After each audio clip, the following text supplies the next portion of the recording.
everybody to the Or Umbrella Podcast.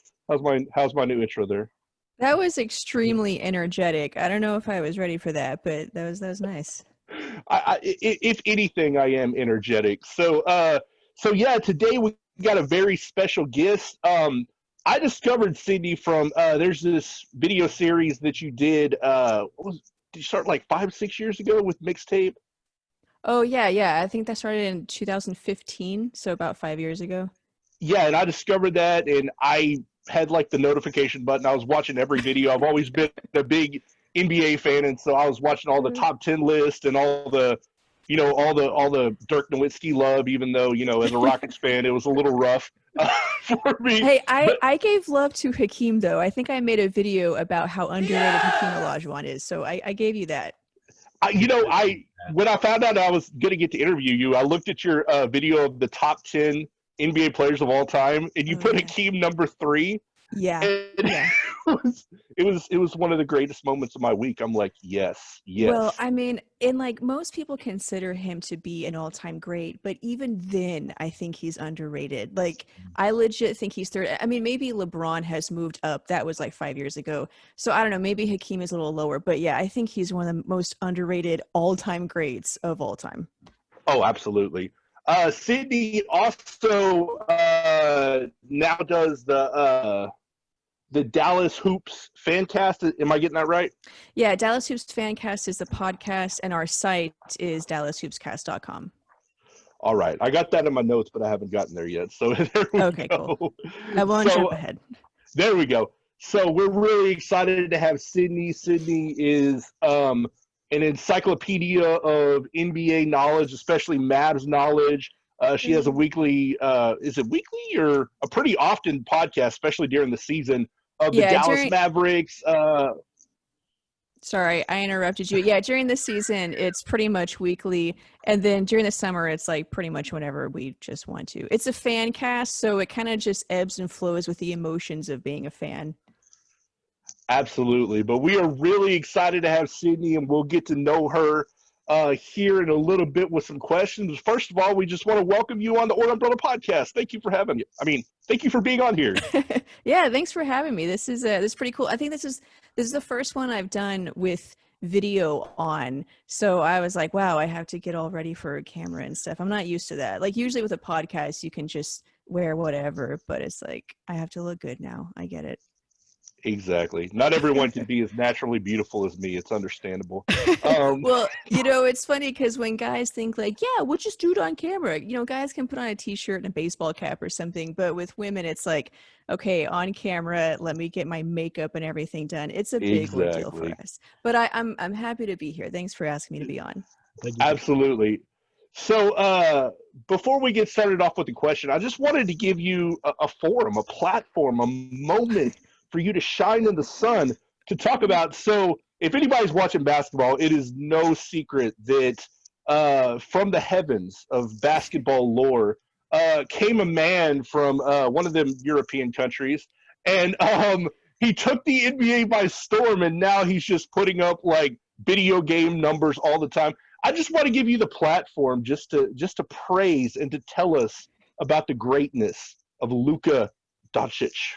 I mean, it's just the crazy thing about it is that he's so good and he plays for our team. I think that's one of the coolest things as a fan when you have that guy on your team because you can be a fan of LeBron or Giannis or, James Harden, whoever, but when that guy is actually on your team, you kind of feel like that sense of pride, like you somehow have something to do with his greatness, even though you totally don't.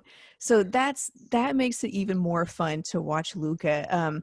Obviously, like winning Rookie of the Year, he had a great rookie season, set records, broke records, but this year like took it to another level. And I think going into the playoffs, we had this idea of playoff Luka. Like, what would playoff Luka be like? Just from knowing his history of EuroLeague and his history in the playoffs there, winning those championships, winning tournament MVP, we kind of had an idea of like playoff Luka might be something special. And man, like it was so much better than I thought it would be. Obviously, everybody knows the buzzer beater that he hit. And I mean, they got eliminated, but he still had some amazing moments.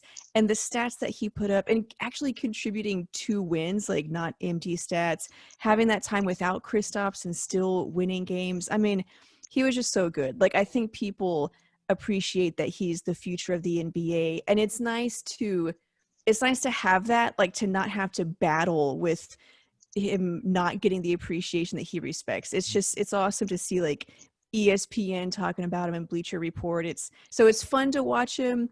It is just so much cooler that he's actually on our team. I love that. Absolutely. And since we just had on my podcast somebody praising a Mavericks player for a long period of time, Did I go too long? Sorry. No, I'm joking. I'm joking. This is all set up. This is Yes, this is a setup because all week I've been preparing a song for a Rockets player before we get started with more Mavs talk. So, all right, let's get ready. This is a tribute to a similar thing, because anytime you have a player that's drafted and he's young and you get to watch him grow and you get to watch him play, I had that. I'm not sure if I was born. I was like, so I was 1 year old when Hakeem Olajuwon got drafted, but I was there for Yao Ming. And so to all my listeners, before we get started with the Sidney interview, I just wanted to take a pause to sing this very quick song that I wrote about Yao Ming. All right, let's go. Me, me, me, me, me, me. Okay. You once, twice, you 3 times, Yao Ming. You came into our hearts, and you had so many injuries, but the memories, oh, the memories, Yao Ming, you gave us memories, and even though you left so soon, we'll always remember you. I wish I had an app on my phone that's like a lighter so that I could play it. I don't know if people still do that, but it was worthy of that. That was beautiful. Not as good as the Hallelujah song, but it was okay. It was all right. All right. Okay, Michael, you want to give us the first? You have to keep trying, Jonathan. Yeah. I'll get there. All right, Michael, you want to start us off with the first question? Sure. We always like to start off the Or Umbrella podcast with a weird question because, as you can tell, we're a little bit weird. So who would win in a tag team dance-off? Luka and Boban or Dirk and Sean Bradley? So, okay, I think that Luka probably has some moves. I mean, he's young and hip and cool and all that, I guess. I don't know. I feel like he probably has some moves. Boban, I think, probably secretly has some moves. I mean, probably not the most graceful dancer, but I think he could bust some moves. Dirk, on the other hand, I don't think he has any moves. If he did, they would be like dad moves. He would be like that scene in Hitch with Will Smith and I think Kevin Smith, and like he is trying to teach him how to dance, and he's like, "This is where you live: arm at a 90-degree angle, snapping with the beat, and just shuffling side to side. Like that's you. That's where you live." I feel like Dirk would kind of be like that. And then Sean Bradley, no way. I mean, there's no way he has any moves, dance or otherwise. And so I'm definitely going to give it to Luka and Boban. I don't think it'd be pretty either way. I mean, I don't know if Boban is like the best dancer, but I feel like Luka as usual would carry it. Like he would just carry the whole team on his back. I think I'd go with Luka and Boban. I think that's a good choice, and that would be a beautiful thing to see as well. All right, I don't know if it'd be beautiful, but okay. Maybe that's not the word. It would be quite the train wreck. Yeah. All right, let's talk about you. Your fandom of the Mavericks and basketball in general is most definitely massive. What initially got you into basketball, and who were some of your favorite players growing up? Man, I loved basketball ever since I can remember. So basically ever since I heard of it. I loved playing basketball as a kid. I didn't actually watch basketball growing up, and I don't know why. I just enjoyed playing it. I begged my parents to get me a basketball hoop, and before they got me one, since I didn't have one, I had a basketball and I would use the roof of our house as like the basket. And so I would shoot the ball up onto the roof and then it would roll back down and I'd catch it. Then I shoot it again and it rolled back down. And I drove my dad nuts while he was trying to take a nap. I think that's why he eventually bought me a basketball hoop. So yeah, I've always loved playing it. And then I started really watching it probably around like 2009, I think, because Martin, who's my co-host on Dallas Hoops Fancast, we're married and we started dating around like 2009 or so, or maybe 2008. And so that's, you know, since we were dating, he's a Mavs fan. So obviously I started watching the Mavs. And so, yeah, and then obviously I just fell in love with him because that was at a really good period. Like they had Dirk, he was in his prime. A couple of years later, they won a championship. And then since then, like I've gone back and learned the history of the Mavs and the NBA. So I've gotten really into it. But yeah, I've just always loved it. I don't know why. It just, I don't know, fascinating, and playing it was just the most fun thing ever. Most definitely. Michael, you got next? Yes, mixtape videos blew up seemingly overnight to the point where many videos were getting millions of views. Millions. I mean, that's hard to wrap your mind around. So we wanted to ask a few questions about that channel. And the first one is, how did the idea come about? You know, honestly, it started because one night I got bored and I decided to make a highlights video montage of Dirk, like his career highlights. And after I finished it, I was like, this is pretty good. So I wanted to share it somewhere, and like YouTube seemed like the obvious choice. And so I created a channel because I didn't want to share it on my personal channel. So I created the channel and I just gave it a name. And then, yeah, people just started watching it. And so I started making other videos. And then it just grew from there. Like I never really intended it to be anything really, or to make more than the first video. But I guess people just really liked it, or it was kind of a different style. Like back then there weren't a ton of NBA channels like there are today. Today there's just so many of them, but back then there weren't as many. So I think people just really wanted that kind of content. But yeah, it was really just because I got bored one day. It was kind of an accident, actually. That is so Yeah. cool. Accident. Very happy accident for sure. Yeah. So I guess to kind of answer this question, so you were obviously surprised by the success of the channel. At what point did you realize that you had a really big following? I don't know. I mean, I guess I approached it the whole time as just being surprised with whatever happened, like however many views I got or subscribers. I just saw it as people enjoyed watching the videos, but more not like they enjoyed watching my videos, but just they enjoyed that discussion. Like I would bring up a topic and share information on it, and they liked talking about it. So I don't know, probably by the time I got to like 50,000 subscribers, I was like, this is pretty cool. Like I should see if I can get to 100,000. But yeah, the whole time it was a complete surprise. Absolutely. So how did you come up with ideas of different videos to make? What was your inspiration? I mean, really, it was just topics that I wanted to learn about. And that was the thing. Like I didn't approach it as I have something to say about this. Like I want to share my opinion and share why this is right, and you know, people should believe this. But it really just started with a question that I wanted to answer. Like I wanted to know, who are the most underrated defenders, or is Kobe better than LeBron, or who are the greatest players of all time, or, you know, just these different questions that I would think of that I wanted to know the answer to. So I would do the research and find the answer, and then I would just share what I found. It was never like, I never went into it wanting to prove something, because I felt like when you already have an idea, it sort of skews everything that you see from that point on. So yeah, it was really just, you know, things I wanted to know, like, you know, who was greater, or comparing two players, or what if this happened? And then I would just research it and make the video from there.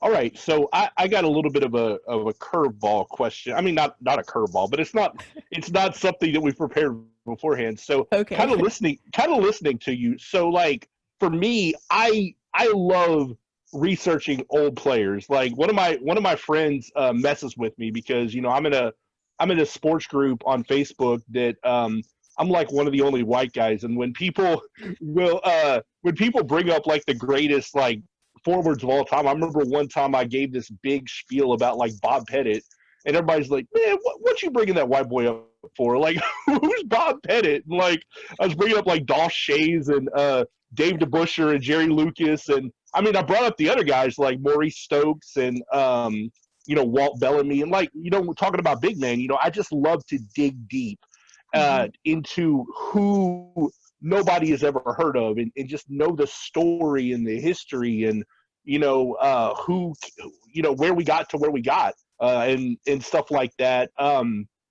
So going into like top 10 power forwards of all time was a video I watched a couple of days ago, kind of getting ready for this interview that you made, and you mentioned I think Dolph Shays and Bob Pettit. Like going into that video, you're saying like you've never really heard of these guys. How do you go about like researching people that you really aren't familiar with? Yeah, I mean, Dolph Shays also, doesn't get enough recognition. He was really like one of the first stretch fours, you could say, where he was shooting from the outside, quote unquote, the outside. But yeah, when I went into videos like that, I relied heavily on basketballreference.com, as everybody does. And I started with parameters of what I thought would be like great players. So maybe for big men, it would be like rebounds, blocks. I would look at advanced stats if they were available. All-star award, not necessarily all-star appearances, because I think that's a little bit overrated in terms of greatness, because it's all about fan votes, but first team All-NBA, different accolades like that. And then I would just get like the top 50 guys of total rebounds all time, or top 50 guys of total blocks, or top 50 guys of blocks per game, or whatever the stat was that I thought would represent a great player. And then I would just look at the numbers, and whatever the numbers said, that was it. Like if this guy was top 10 in 5 different categories that I valued for that particular position, then he was going to be a top 10 player. And if I had never heard of him, I would be like, man, this dude, he was amazing. Like, what was he like? So I'd go back and watch footage. Sometimes, there was more or less available. But yeah, I just looked at the numbers, and whatever the numbers said, that was it. I didn't want like my own personal opinion to influence it, because again, I'm just trying to learn it. Like I'm not trying to prove anything. I just wanted to know, what the data really said. Absolutely. Michael, you got the next question, bud? Yeah, we know you're no longer a part of that channel, as successful as it was. So what made you decide to walk away?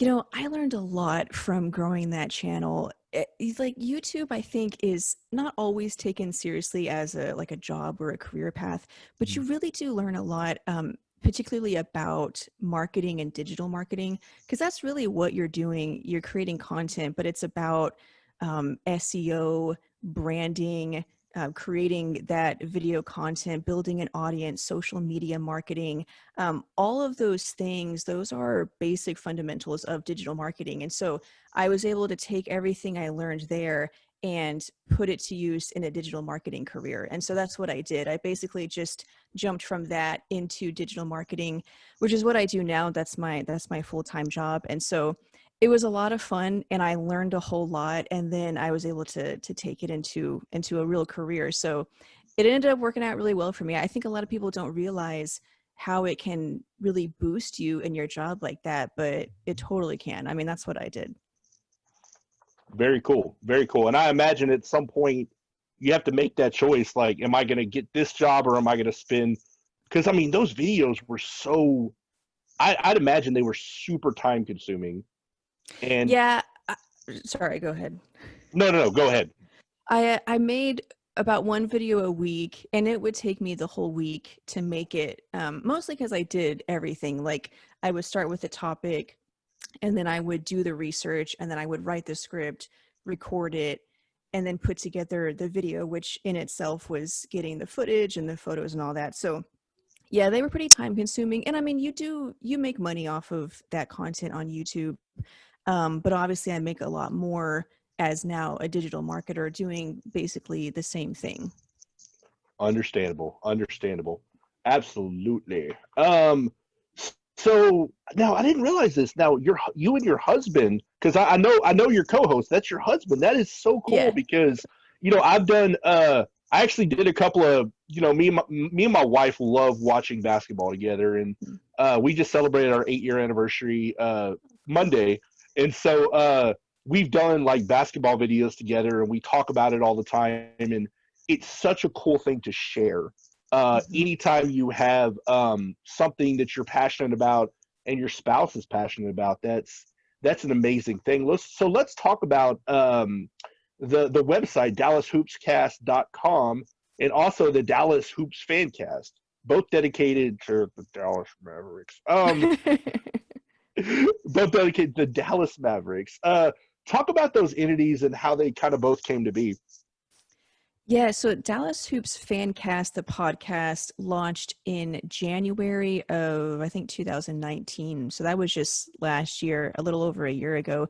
And at the time, there were I don't want to say several Mavs podcasts. There were other Mavs podcasts, not nearly as many as there are today. Today, there's just a ton of them. But there were some back then, and there were some really good ones.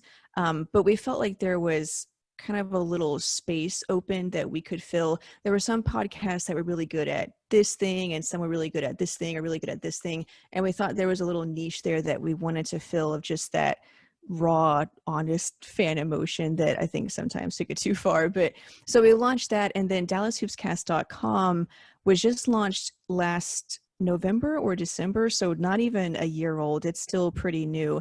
And that's like, it's my, I work full time, and so then on the side I work on that, and it's not a news site at all, because there's so many great Mavericks news sites that can keep up with that like ever churning news cycle and pump out like amazing content every day, and there's no way that I would be able to beat them on that. So we really focus on first of all, the visual experience of just creating an awesome experience for Mavs fans, but also going into the depth of a topic.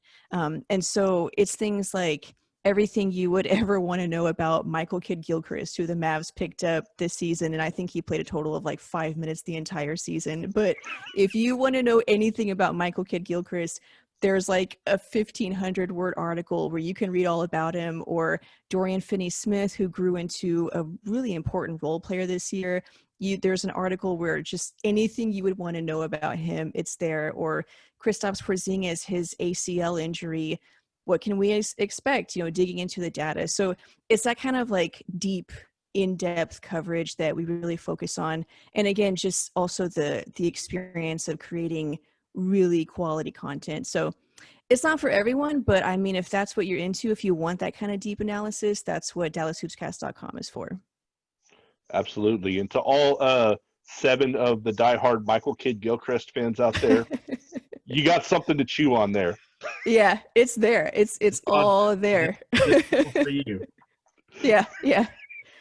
I mean, I do it for the fans, obviously. I'm not going to spend a week on a player like that if I didn't care. So now they know that I care about them. So Sidney, I back in when we were really into the Rockets, me and Jonathan's still 100%, but we would watch every game. We would watch it with my dad. I mean, this was right around the championships, back-to-back championships they had. And my favorite player at the time, next to Hakeem Olajuwon, of course, was Scotty Brooks. Oh, Nobody wow. knew who Scotty Brooks was. Yeah, I didn't even know he played for the Rockets. That's crazy. Yeah. Wow. And he had a long career, but I loved him. And he was such a great 3-point player. He would just go in and he would just shoot 3 points, and they would just throw him. And he was like a wild man, just throwing threes, and he could change games so quickly. But I love Scotty Brooks. And if back in the day, if I could have heard somebody talk about Scotty Brooks for half an hour, it would have made my week, my month, my year. I mean, it would have been so amazing. So I love that y'all really get into the minutia, and you don't just focus on the big players. You focus on the whole team and all the aspects that maybe some of these other podcasts leave out and don't really talk about as much. So I appreciate that, because I think when you are a voracious, diehard fan of the Mavericks, of any team, then that's the kind of stuff you're into. You want to talk about your team all day. So Yeah. I think that's wonderful that you focus on a player that maybe doesn't get the limelight very much, but people want to know about. So I think that's great. Yeah, I think you're right too, that when you're a fan, you can't get enough content. So it's like, I don't really worry about that there's, 20 other Mavs blogs. It's like when they win a game, I'm reading every single article. I don't care if it's on a Golden State Warriors blog, like whatever it is, I'm going to read it. So we're just another outlet for people to get that kind of content. It's great.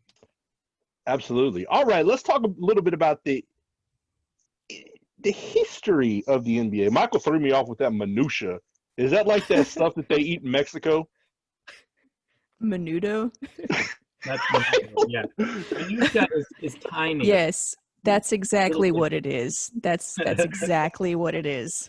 Sorry, my vocabulary just went whoop whoop. I was talking about Scotty Brooks. I couldn't help it. All right. Well, let's not get into Chuck Hayes because we'll be here all day. That was my guy. But let's do a little bit of top 5 list since we're so good with the lists. With mixtape videos. Here's one, since my favorite player of all time, Hakeem Olajuwon, and one of your favorite players of all time, Dirk Nowitzki, are known for their fadeaway jumpers. Dirk had the one off one leg, and Hakeem had the dream shake, of course. Yeah. Top 5 players with the best fadeaway jumpers. Okay, so I don't even know if anyone else needs to be mentioned for that list aside from Jordan, obviously, Kobe, because he copied him, and then, yeah, Dirk. I mean, with Dirk, it was more of like a post, but, it's all a jump shot. So, yeah, Dirk, his is unstoppable, and he hit it at such a high rate. So it's got to be up there. And then, yeah, Jordan, Kobe. And outside of that, I feel like they're all just kind of copying them anyways. So I would put those in the top 3, and like that's pretty much it. I mean, it's the same way I do power forwards. Like it's Duncan, Dirk, and Karl Malone, and then everybody else. Like it's not even worth doing like a top 5 or 10. So I would say the same thing for the fadeaway. Those would be my 3. How dare you? How dare you exclude Hakeem Olajuwon? When I think of the Dream Shake, I guess it was so intricate, and the fadeaway is like a pretty simple move. So, I mean, I could see you putting it in there, but I would still stick with the 3. That's fair. All right. No, it's not. Anyway, also, I want to give an honorable mention. Who was it? Elvin Hayes back in the day. That dude, and Wilt had a really good fadeaway too. Well, yeah, Wilt could do anything. So that's true. That's true. He's like, I'm just going to lead the league in assist one season. Did you see that video where he hit? I think it was a hook shot from the 3-point line. He hit like 5 in a row.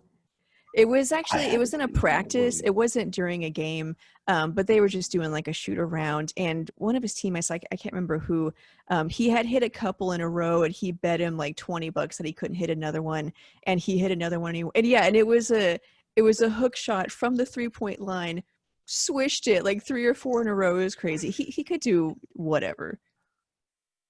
Just anything, absolutely anything. So, what's the next one, Michael? Our top 5. Top 5 favorite nicknames in NBA history. Favorite nicknames? Man, that's a tough one. I think because I don't know if any Mavs player has had like a truly good nickname aside from Jason Terry, who's the Jet. But like Dirk, I don't think had great nicknames because he's just Dirk, like he's just that good. So it would be hard for me to pick a great nickname for any other player that wasn't a Maverick. But I mean, probably Black Mamba is up there. A lot of the ones today, I don't know, like the Chef Curry, who also Harden somehow gets that nickname too. Today, I feel like there's not any really good nicknames. The only one I could think of would be Black Mamba. Because I like, and Mavs players didn't really have any good nicknames either that I can think of, at least. I got one for you. Okay. Brian Cardinal, the custodian. The custodian, the janitor. Yeah, I mean, I guess that counts. I was thinking of all-time greats, but you know what? I forgot about him. On the same lines, you could go with like Ryan Brokoff, who was here and sometimes played. He was called the accountant. So maybe those are some good nicknames. Yeah, that's a good point, actually. My favorite random Rockets nickname, and this is a guy nobody has ever heard of. His name was Thomas Hamilton, and I don't even think he made the roster, but Calvin Murphy, who was the Rockets announcer for many years and was just another all-time great player as well. There was this guy who was just super overweight, but he was good, and apparently he had attitude problems, but they cut him. And Calvin Murphy nicknamed him Two Sandwiches because he's like, everybody else goes to the buffet and gets one sandwich, but this guy, he gets two sandwiches. Wow. So his nickname was Two Sandwiches, and that's all any Rockets player could talk about at the time was the dude who was nicknamed Two Sandwiches. So that's so a good random. Nickname. It really is, but you know how it is. There's just some people on your team they pass through, and you're like, hey, I remember him. While no other fan base does. Yeah. Well, that's true. Yeah. Absolutely. So the next one, the top 5 most frustrating players in Mavericks history. Man, I feel like you could pick a player from the past 5 years and it would make this list. Like, you don't even have to go that far back.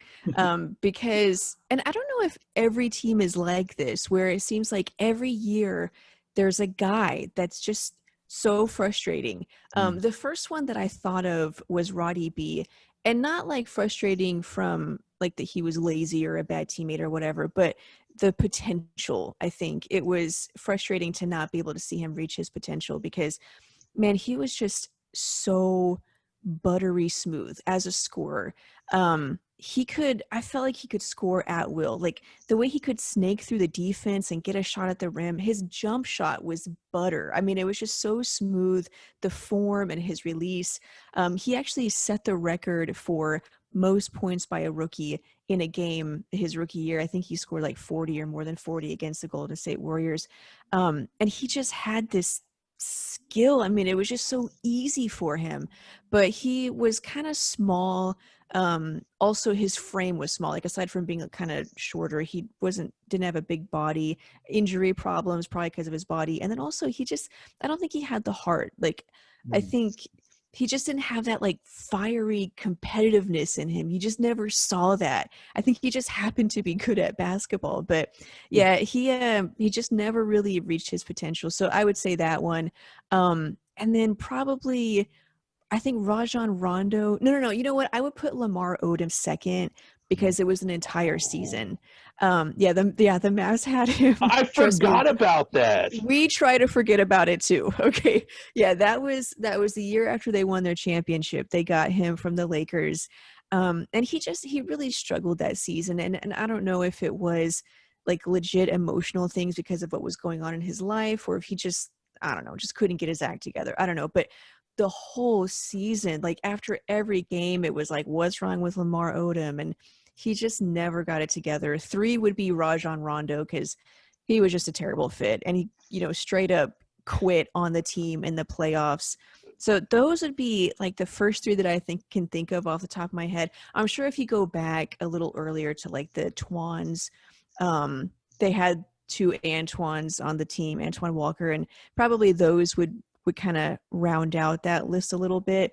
But I don't know if anybody can top the Odom and Rondo. Those have got to be like the top 2 for most fans.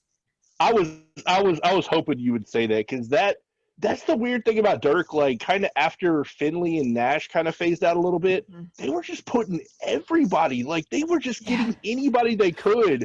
I was like, why do they have Antoine Walker and Antoine Jamison with Dirk? They're all 3 of them play the same position. Like, why are they on the team? I don't know. I guess they were like, I mean, Dirk being like a stretch 4, sometimes 3 that can do anything. He's so good. Why not get 3 of him? I don't know. It just, it didn't work. It was very random. Michael, you got the next one. Yes. Top 5 favorite Houston Rockets. Okay, I didn't even think about this one because I don't care. Because the only one I would say is Hakeem Olajuwon because he was so good that you have to respect him. But outside of that, I'm not even willing to entertain the thought of other great Rockets players. That's my answer. This is And his fault, by the way. This is him. That's my answer, and I'm Set sticking you to up it. once more with this question. I feel that. Well, that I was legit going to take that question off after I talked to you about it on Twitter yesterday, and then I just realized I didn't, and Michael said it anyway. Actually, okay, I would actually be okay with putting Tracy McGrady on there too because he was good, and I didn't really have a problem with him in any sort of way that I do like with James Harden. So I would do Tracy McGrady too, and I mean, okay, we'll do Yao Ming. He seems like a nice guy, but no one else. I don't like anybody else from the Rockets. That's it. Bottom line. I don't blame you. I don't blame you. I couldn't name my top 5 Mavs players outside of like Dirk, and I really like Luka, and then Popeye Jones, of course, the legend. It's so random. Like, what? I don't know. I've always been a Popeye Jones fan. I saw him in like if you Google Popeye Jones, like the first like picture that pops up is like I don't know if you know what I'm talking about, but it's the goofiest looking picture. I'll do that right now. You need to. It is just type in Popeye Jones goofy Well, and he is kind of he has a unique face. I think I see one picture that is probably what you're talking about. There's also one it looks like it's from a video game. He's got an interesting face. He has an interesting head. I like it. It's unique. It's unique. it was. I remember the second Popeye came in the league. I really wanted I think the Rockets might have drafted him. I can't remember, but I think like there was some connection with the Rockets, and then we didn't get him, and he went to the Mavs. And I'm like, man, I wanted me some Popeye Jones in my life. You were the only one that felt that way. No other Rockets fan was like, man, didn't get Popeye. Right. We got Barkley instead, and it probably would have turned out the same. Ouch. That was not good. Not a fun time. But especially we gave up Ori and Sam Cassell, who were like 2 of my favorite players. Mm. But okay, who are your top 5 players that retired before you were born? Ooh, okay. So I think I'm also going to include just players that maybe played before I was aware, like old enough to understand, to know players and know people. And so top 5 favorite, I'm just going to go by like the guys that I think are the greatest. I mean, Jordan, obviously he was around when I was a kid, but things are different, like the way you watch basketball from a kid to an adult. So I don't think I truly appreciated his greatness, but I would say Michael Jordan. And then Hakeem, I mean, again, like we talked about this in the beginning, I think he is just so underrated. And what he did to Shaq, I mean, I know Shaq was young when they face each other, but still, like, it was just, yeah, it's like no question. So Hakeem, and then I'm gonna say Wilt number 3, and that might be out of left field, but the reason I'm saying that is because I would love to see Wilt playing now. I mean, I would love to see all of those guys playing now, but I would love to see Wilt playing now because there's always like that question people ask of, would those guys be as good now as they were back then? Because everyone's like, of course Wilt could dominate. Everyone was 5 feet tall and they had 0 athleticism and all that. And like, that might be true. But I think if you take guys like Wilt and Oscar Robertson and Bill Russell and Jerry West, and like you take all those guys and put them here, I think they would be just as good because like, if you think about it just seriously, not like, some kind of crazy, funny discussion, but if you think about it seriously, they would be in today's NBA with all of the medical advancements that we've made, with all of the training advancements that we've made, with the offensive schemes that we have nowadays. If you give those guys all of those benefits, I think they would be just as good. And so 3, I would love to see Wilt playing. And then outside of that, and these are more just like guys that I wish I could have seen play. Bob Cousy, so many of like what we see now was kind of started with his flair and his style. So I'd probably put him. That's 4. 5th, man, I don't know. I mean, like I said, all of them I would love to see now. Jerry West, I think I would like to see him now. And I know this isn't like the list that you were asking for of guys I'd like to see now, but that's You're where I took fine, it. yeah. Um, but yeah, I think Jerry West mostly because I think I would like to see him get another ring. Like for him to go to the finals as many times as he did, I just would like to see him get another ring. So probably those would be like my top 5 that I would like to see play, which means they'd be playing now, and I think that'd be fun. Absolutely. The funny thing about it is, like, I have you ever heard of the Wilt Chamberlain archive? Yes, I relied on Okay. that channel heavily for mixtape videos. So I was in a message board back in the day before there was really Facebook groups, and this guy was in there, and like he was really big on Wilt Chamberlain. Then like he was like, "Oh, here's a video I made," and it was just randomly the guy from Wilt Chamberlain archive. And I'm like, "Wait, you're the dude from Wilt Chamberlain?" He's like, "Oh yeah, you've heard of it?" I'm like, "Dude, yeah, like, are you serious?" And Yeah. so I got to talk with him a lot and learn a lot from him, and it's crazy. Like if you look at all the guys back then, because a lot of people say, "Oh, they were all 5 foot tall midgets and everybody was white," and like, I mean, he played against Kareem, he played against Bill Russell, Walt Thank Bellamy, you. Willis That's what I'm Reed, saying. It's like I Nate know Thurman. it's not like Wilt was by himself with a bunch of high schoolers. I mean, all these other greats that people mentioned individually, they all played against each other with fewer teams. I mean, Exactly, yeah. exactly, exactly. It's a crazy argument, and I get in those debates a lot, and I always win, of course. But no, I mean, it's people can be very stubborn about it. I made a joke recently. It's like everybody says, "Oh well, because everybody's saying that about Michael Jordan now. Believe it or not, like, oh well, Michael Jordan played against people like Jeff Hornacek, who's an unathletic white guy, and What? um, No.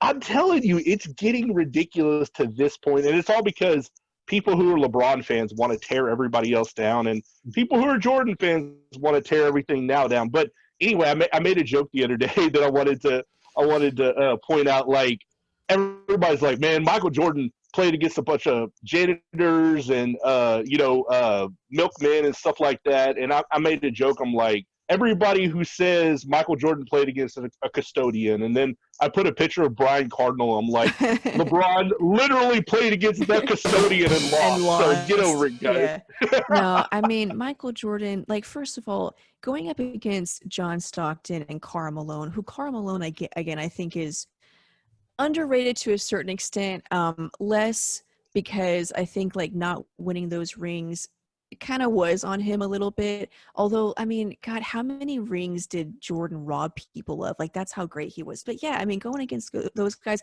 plus when he was younger, the Pistons, Magic, Bird, I mean, even in his prime, going against Patrick Ewing and these Knicks teams, and it's just, yeah, no, there's no argument. And again, like the same thing with Jordan. People say if he was in today's league, he wouldn't be as good because he couldn't shoot or whatever. And it's like, what makes a player great is not always tangible. It's like something else in them that pushes them to be great. And so, yeah, he might not have been a great 3-point shooter because he didn't have to be. If he was in today's NBA, I bet he would be one of the greatest 3-point shooters because that's just what he would do. So I think he would still be the GOAT even if he played today. Absolutely. Michael, you got the next question? Yeah. So what can we expect from your sports media career looking forward? What goals do you have? Where can people find your stuff, et cetera, et cetera? Well, DallasHoopscast.com is where I'm at now. Like I said, that just launched last November, December, so it's still pretty new. We have a very patient growth trajectory. But yeah, that's where I'm going to be at. And it is mostly, all Mavs content. And again, really in depth. So like I'm on Twitter too, @_ Sidney Myers. And that's really like Dallas Mavs talk. Like I said, I'm in digital marketing. So I guess if you wanted to talk about that on Twitter, you could too. But yeah, it's all about the Mavs right now and creating that content. We have the site and the podcast, like you mentioned, and our YouTube channel, which mostly we post the podcast there too. So really just growing that and just creating really fresh Mavs content, going in depth, creating those awesome experiences for fans. That's what I'm focused on. Very cool. And last question. Lastly, what message do you have for Mavs fans after what was that, Michael? That was a big deal. What's a big deal for the last question? Oh, Transition. okay. I didn't get that either. So yeah, just happened. I have no idea. Anyway, I don't know. Anyway, lastly, what message do you have for Mavs fans after this season and moving forward? I feel like Mavs fans seem to be pretty even keeled after this season, because I think we all had the same idea of just getting experience in the playoffs, and just getting experience in general. Like Luka, this was just his second season. Kristaps, this was his first season back after his torn ACL. And so I don't think we really thought anything other than like making the playoffs. I don't know if anyone really predicted it getting out of the first round. So to me, the season went great. I mean, obviously there were ups and downs. There were some terrible losses throughout the season, but overall, I think it went pretty well. Luka showed that he's a superstar. They made it to the playoffs. They got experience. Kristaps got healthy, and then now he has an injury again. So we'll see what happens from there. But really, I think this year was just a good growing year. And next year, it can be even better. Free agency, the Mavs are big on that. So we'll see what happens next summer. But yeah, to me, I think this season was exactly what it needed to be for them to have a really good next season and season after that. And hopefully the next 10 to 15 years with Luka.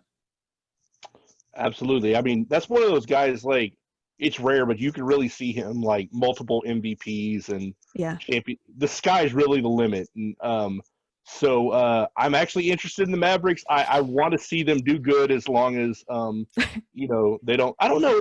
That's the weird thing. Like, I don't like the Rockets. Like, I don't like the team. I don't like the way they're put together, but I'm forced to root for them because they're my team. And I know that you probably definitely had some Mav years like that in recent years. You're like, yeah, there were frustrating years. Yeah, especially towards the tail end of Dirk's career when I feel like they sort of wasted it a little bit. And then before they got Luka, even Luka's first year was a little difficult with Dennis Smith Jr. Just, I don't know, issues with that. I don't even know why. So yeah, frustrating, but not on like what you're talking about with the Rockets of just not enjoying watching them. And I think that's like what makes it tough is like, I think that Harden is an amazing scorer. And I think Russell Westbrook totally deserved his MVP. I mean, I think those are great players. D'Antoni, I think, is a great coach. I just don't enjoy watching them. I just don't enjoy the way that they play. So yeah, it's tough. I think I would have the same challenge. Yeah, it's interesting. Like you growing up watching Hakeem and Yao Ming, and then going back and watching Ralph Sampson, Moses Malone, Elvin Hayes. Even we had Mutombo, and we had Howard, but like, and now like here is your starting center, PJ Tucker. You're like, what? But that's what we are. We are slaves to our fandom sometimes, and we just gotta root. We gotta hope. We gotta believe. And I'm rooting for the Rockets this year, and I'm rooting for the Mavericks in the years to come, and seeing what Luka does. Sidney, we thank you so much for being on the Umbrella podcast. We had a great time, and we really enjoyed having you on. Thank you so much for being our guest today. Yeah, thanks for having me. This was a lot of fun. I love talking about basketball. I could do that forever. So this was awesome. Thank you very much. All right. What'd you say, Michael? I said you did great. We really enjoyed listening to you. Thank you. Thanks. I hate Zoom sometimes. Anyway, all right, guys. That's it for this episode of the Umbrella podcast. Y'all take care, and we will see ya next time.